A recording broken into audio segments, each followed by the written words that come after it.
ಈಗ ಇಡೀ ರಾಜ್ಯದ ಪರಿಸ್ಥಿತಿಯನ್ನು ಇವತ್ತು ನೋಡಬೇಕಾಗಿದೆ. ಇನ್ನು 2 ಡಿವಿಷನ್ ಬಾಕಿ ಇದೆ, ಮೈಸೂರು ಡಿವಿಷನ್ನು ಮತ್ತು ಬೆಂಗಳೂರು ಡಿವಿಷನ್ನು. ಬೆಂಗಳೂರು ಡಿವಿಷನನ್ನು 25ನೇ ತಾರೀಕು ಮುಖ್ಯಮಂತ್ರಿಗಳು ನಾನು ರಿವ್ಯೂ ಮಾಡ್ತಾ ಇದ್ದೀವಿ. ಅದಾದ ನಂತರ ತಕ್ಷಣ ಮೈಸೂರು ಡಿವಿಷನ್ ರಿವ್ಯೂ ಮಾಡ್ತೀವಿ. ಅದಾದಮೇಲೆ ಒಂದು ಸಂಪೂರ್ಣವಾದ ರಾಜ್ಯದ ಚಿತ್ರಣ ನಮಗೆ ಸಿಗುತ್ತೆ. ಆನಂತರ ನಾವು ಇಂಟರ್ನಲ್ಲಿ ಚರ್ಚೆ ಮಾಡಿಕೊಂಡು ಯಾವ ರೀತಿ ನಾವು ರೈತರಿಗೆ ಯಾವ ರೀತಿ ಸಹಾಯ ಮಾಡ್ಬೋದು ಮತ್ತು ಸಾಮಾನ್ಯ ಜನರಿಗೆ ಯಾವ ರೀತಿ ಸಹಾಯ ಮಾಡ್ಬೋದು. ಈಗಾಗಲೇ ನಾವು ಈ ಏನು ನರೇಗಾ ಯೋಜನೆ ಇತ್ತು, ಅಂದರೆ ಈಗ ಅವರು ರಾಮ್ಜಿ ಎಲ್ಲ ಮಾಡಿದ್ದಾರೆ, ಅದರಲ್ಲಿ ಕೆಲಸ ತಗೊಳ್ಬೇಕು ಅಂತ ಈಗಾಗಲೇ ನಾವು ಸೂಚನೆಗಳು ಕೊಟ್ಟಿದ್ದೇವೆ. ಅಂದರೆ ಕಾಮಗಾರಿಗಳನ್ನು ತಗೊಳ್ಳಿ, ಅವರಿಗೆ ಹಣ, ನಮ್ಮ ಹತ್ರ ಸಾಕಷ್ಟು ಹಣ ಇದೆ, ಅದನ್ನು ಕೊಡ್ತೀವಿ ಅಂತ ಕೂಡ ಹೇಳಿದ್ದೇವೆ.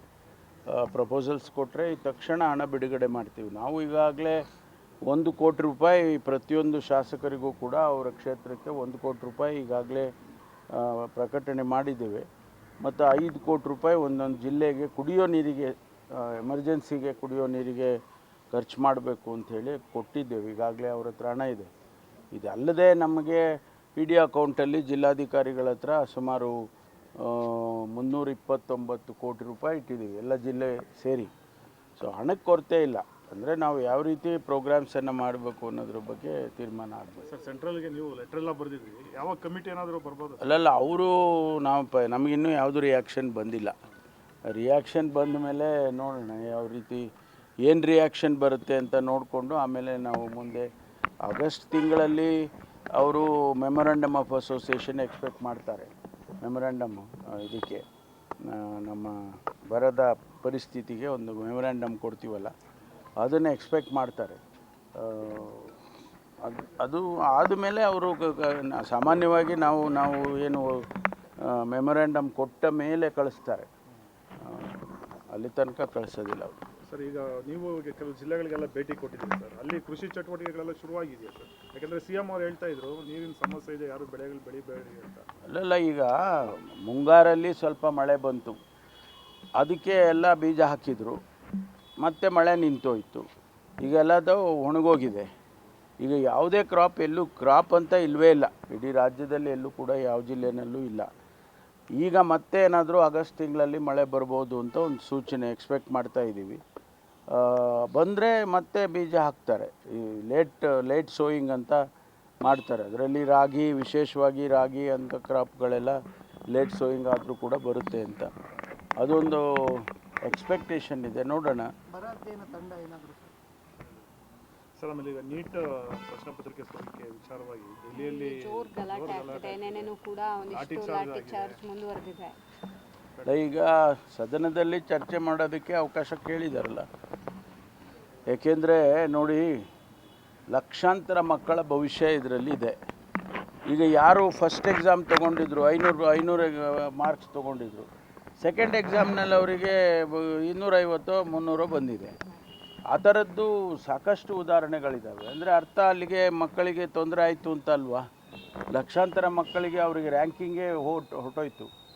ಅದಕ್ಕೆ ಈಗ ಅದನ್ನು ನಾವು ಪ್ರತಿಭಟಿಸಿ ಯಾರು ಜವಾಬ್ದಾರಿ ಹೊತ್ತಿದ್ದಾರೆ ಅವರಿಗೆ ರಾಜೀನಾಮೆ ಕೊಡಬೇಕು ಅಂತ ಹೇಳಿ ಕೇಳ್ತಿದ್ದೇವೆ. ಅದರಲ್ಲಿ ಧರ್ಮೇಂದ್ರ ಪ್ರಧಾನ್ ಅವರು ಸಚಿವರಾಗಿದ್ದಾರೆ, ಅವರು ರಾಜೀನಾಮೆ ಕೊಡಿ ಅಂತ ಹೇಳಿ ಕೇಳ್ತಾ ಇದ್ದೀವಿ. ಇಲ್ಲೆಲ್ಲ ಕೊಟ್ಟಿದ್ದಾರೆ ಬೇಕಾದಂಗೆ. ಇಷ್ಟು ದಿನದ ಬಳಿಕ ಮೋದಿಯವರು ಬೆಳಗ್ಗೆ ಒಂದು X ಖಾತೆಯಲ್ಲಿ ಪೋಸ್ಟ್ ಹಾಕಿದ್ದಾರೆ ಸರ್, ಫಾಸ್ಟ್ ಕೋರ್ಟನ್ನು ಮಾಡ್ತೀವಿ, ತನಿಖೆ ಮಾಡಿಸ್ತಿದ್ದೀವಿ ಅನ್ನುವಂಥದ್ದು. ನಾವು ವಿದ್ಯಾರ್ಥಿಗಳ ಪರನೇ ಇದ್ದೀವಿ ಅನ್ನುವಂಥದ್ದು ಇಷ್ಟು ದಿನದ ಬಳಿಕ. ಅಲ್ಲ, ಅದು ಸರಿ, ಅದು ನಾವು ಒಪ್ಕೊಳ್ಳೋಣ. ನಮ್ಮ ವಿದ್ಯಾರ್ಥಿಗಳ ಪರವಾಗಿದ್ದಾರೆ ಅಂತಲೇ ಒಪ್ಕೊಂಡ್ರು. ನೀವು ಧರ್ಮೇಂದ್ರ ಪ್ರಧಾನನ್ನು ಸ್ಯಾಕ್ ಮಾಡಿ. ನೀವು ಪರವಾಗಿದ್ದರೆ ಯಾರು ತಪ್ಪು ಮಾಡಿದ್ದಾರೆ, ಯಾರು ಜವಾಬ್ದಾರಿ ಅವರು ಹೊತ್ತಿದ್ದಾರೆ, ಅವ್ರ ಮೇಲೆ ಆ್ಯಕ್ಷನ್ ಆಗಬೇಕಲ್ವಾ?